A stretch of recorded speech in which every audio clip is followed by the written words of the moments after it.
Hey, ladies and gentlemen, welcome to Book Talk. My name is Chuck. This is the show where the authors themselves get to share their stories firsthand. And for this episode, we are going to have a talk with an author who have made quite a number of publications, and they are When Destiny Calls, The Anatomy of a Yes, Dream, and Forgiveness yes, Unlimited. Here to talk about his yes, latest edition. It's called Beyond Revival. It's time for the outpouring. Ladies and gentlemen, please help me yes. welcome Pastor Emanuel Duncan. Hi there. How are you? I'm glad to be on your program to enlighten as many people as possible concerning this Yes. book. Wow, that's true. And Amen. thank you so much for being on the show and being with us right now. And I'm Amen. pretty sure a lot of people would like to know more about your book and, of course, Okay. possibly purchase a lot of copies for your books, right? Yes, yes, that's the whole idea. Yeah. But anyway, before knowing about Yes. your book and what it's all about, I want to ask you this Mhm. question. And this question I ask to most of the authors that I speak with. Who is Yes. Emmanuel Duncan? Right, Emmanuel Duncan. Okay, I grew up as a pastor's son and been in church I could remember. And I was number family, and eventually I was a teacher in the school system. Mhm. I did the elementary and I did the high school, and then God called me ministry. I never really wanted as a pastor's son. I looked at all the yeah, I don't want to be Okay. a pastor. Uh, yes, I laugh because in 1986, God just grabbed hold of me. And since then, that's what we've been doing. All right. Amen. And So, then uh, just after that, I started writing books. yeah. So you grew up being in a household with a pastor. So Yes. how huge was your father or mother's role in you or in for you becoming who you are right now? How huge was their Oh, role? right. We looked at their example, raised us as children, nine in the family, nine members, and how this it was not always as situations were easy or say hunky early days. They really had to scrunch us because we had go selling the place to raise the finances. And then my father got a break and he Mhm. got a church to past the city area. And from there, we just and look at how they stayed even during the difficult times. And Yeah. that is what put in us, especially they were, listen, very heavy on discipline, doing the right thing. And we knew that they would bring us into order if we did not right thing.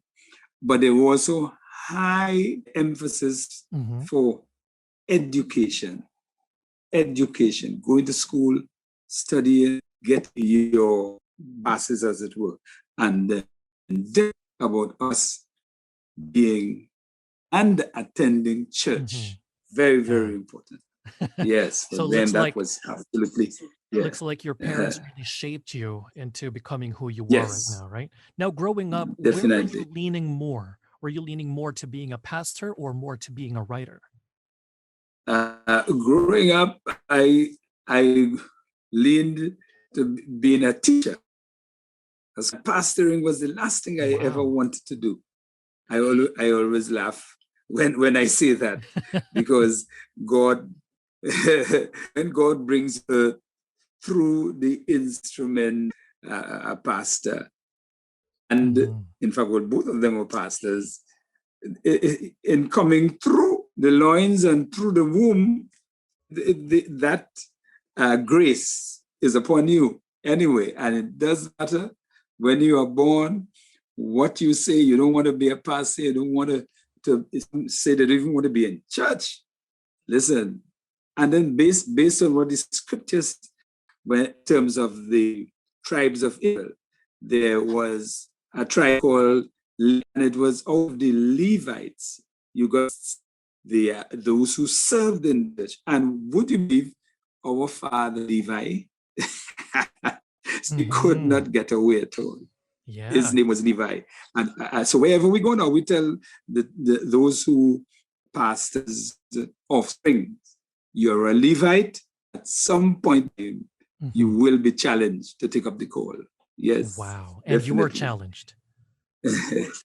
Oh, yes, I was challenged. In fact, at first, I helped in the ministry by playing music.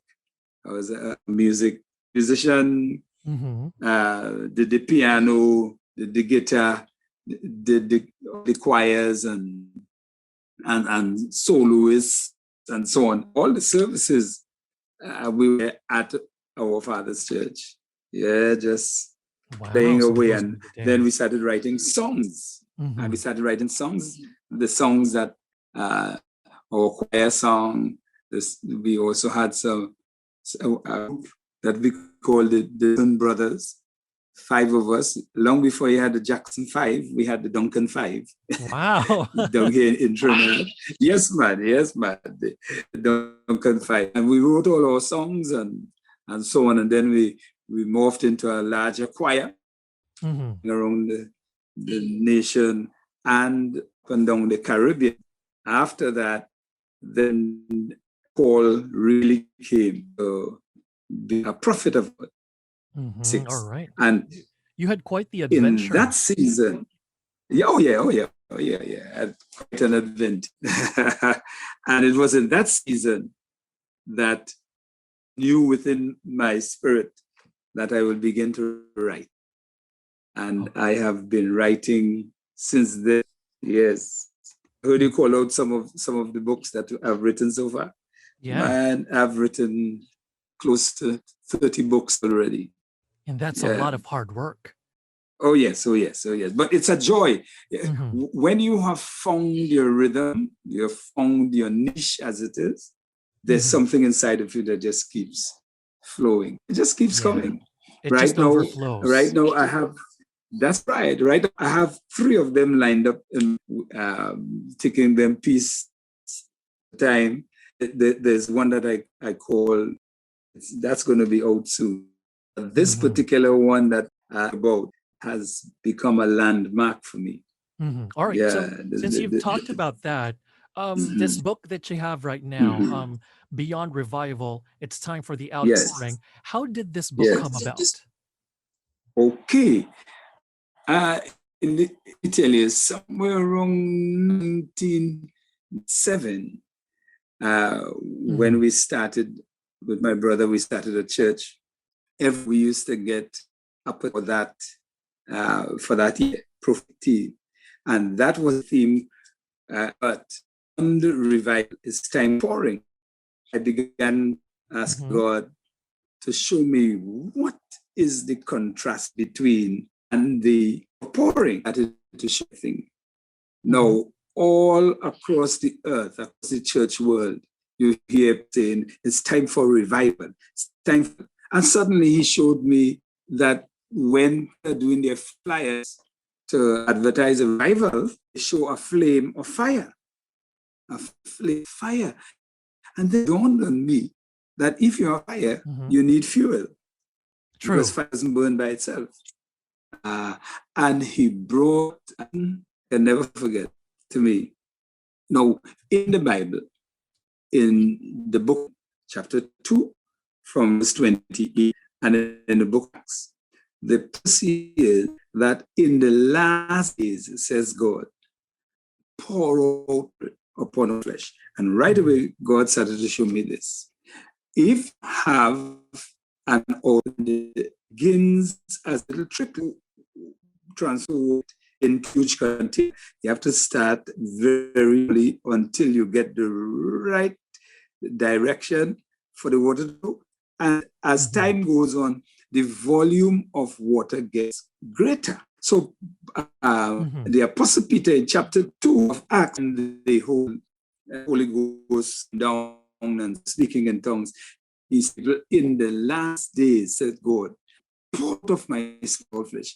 And as we look back at that, so now we realize time principles that they are greater volume of water, liquid as we would call it, and in the kingdom, it's gray in the upper room that kept the fire going. It should not apply. Fire is put on the depicting revival.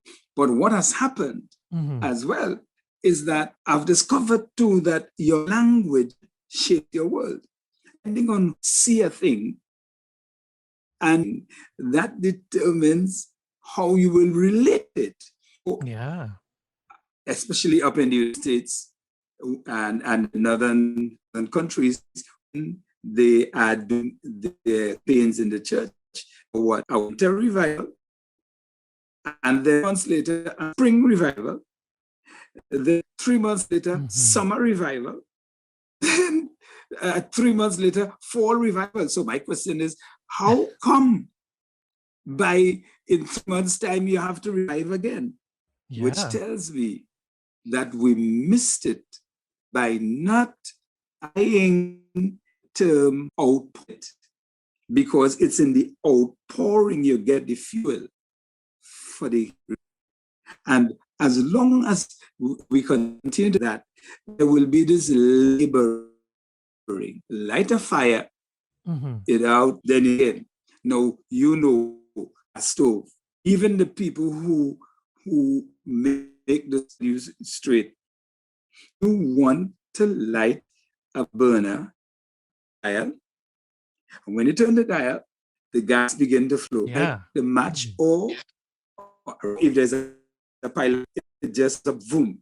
No, nobody could ever get even and to boil if when the flame comes up down the dial, you just cut the fuel of the flame.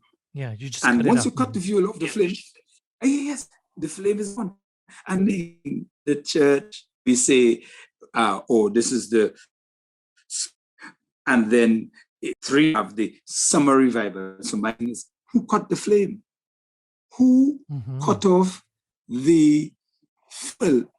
One day, he said, if people who send the revival, but every 3 months I have to send it again. Can I trust anyone to send a friend? I know they will out it, because people who do the stove, they on principle get a flame, you have to pour, let there be a flow of fuel into the flame to keep the flame going. And that's how this book started. Wow. Flow with me. Yes. And when I was writing it, when I was writing it, that was the time when the great revival around the world in Pensacola.